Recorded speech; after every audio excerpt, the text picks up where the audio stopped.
കൊച്ചി പുറംകടലിലെ കപ്പലപകടത്തിൽ കണ്ടെയ്നറിലുണ്ടായിരുന്ന സാധനങ്ങളുടെ പട്ടിക പുറത്തുവിട്ടിരിക്കുന്നു സർക്കാർ. അപകടകരമായ കാൽസ്യം കാർബൈഡും പോളിമർ അസംസ്കൃത വസ്തുക്കളും കണ്ടെയ്നറുകളിൽ ഉൾപ്പെടുന്നു. മറ്റ് കണ്ടെയ്നറുകളിൽ അപകടകരമായ വസ്തുക്കളില്ല. കോടതി നിർദ്ദേശപ്രകാരമാണ് സർക്കാർ പട്ടിക പുറത്തുവിട്ടത്. 13 കണ്ടെയ്നറുകളിലാണ് കാൽസ്യത്തിന്റെയും കാർബണേറ്റിന്റെയും സംയുക്തമായ കാൽസ്യം കാർബൈഡ് ഉള്ളത്. 8 എണ്ണം മുങ്ങിയ കപ്പലിന്റെ അകത്തെ അറയിലും ബാക്കിയുള്ളവ പുറത്തുമായാണുള്ളത്. വെള്ളവുമായി ചേർന്നാൽ അസറ്റിലിൻ വാതകമായി പെട്ടെന്ന് തീപിടുത്തത്തിനുൾപ്പെടെ സാധ്യതയുണ്ട്. പ്ലാസ്റ്റിക് നിർമ്മിക്കാനുള്ള പോളിമർ അസംസ്കൃത വസ്തുക്കളാണ് 60 കണ്ടെയ്നറുകളിലുള്ളത്. പെട്രോളിയം ഉൽപ്പന്നങ്ങളായ ഇവയെ വിവിധ മോൾഡിംഗ് പ്രക്രിയയിലൂടെയാണ് നിത്യോപയോഗ വസ്തുക്കളാക്കി മാറ്റുന്നത്.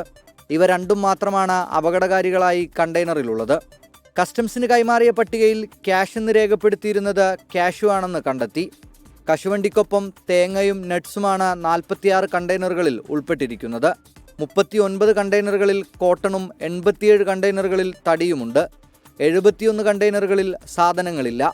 643 കണ്ടെയ്നറുകളാണ് കപ്പലിൽ ഉണ്ടായിരുന്നതെന്നാണ് സൂചന.